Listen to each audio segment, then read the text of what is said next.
So the next and the last paid platform to drive traffic from is Instagram.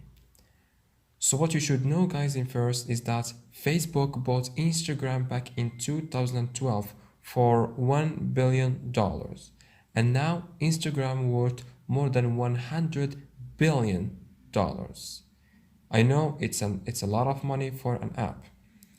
So do you know why a website or an app can be worth all that money? It's not because of its amazing design or its rare and unique domain or because of its, I don't know, long time being around in the net.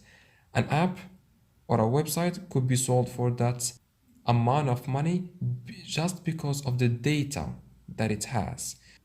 The data is everything nowadays in the 21st century. Rich people and rich companies are rich just because they have other people data.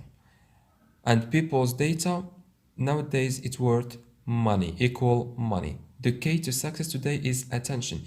If you could drive traffic and attention to your website or your app, you could generate money.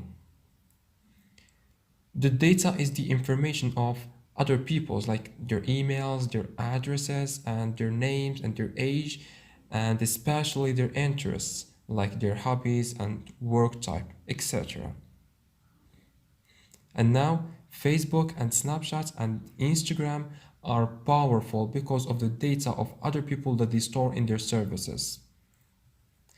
And when you're creating an ad on one of these platforms, it's like they are selling you others people data.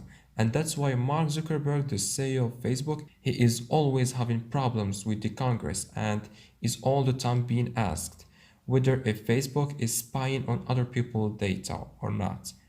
Anyway, what I'm trying to say, guys, to you is that Facebook owns Instagram. And when you want to create an ad on Instagram, you have to go to the business.facebook, just like if you are trying to create an ad for Facebook. So let's go to our Facebook business manager, business.facebook.com. Okay, now, so enough talking and let's go to create a campaign in Facebook to be published on Instagram.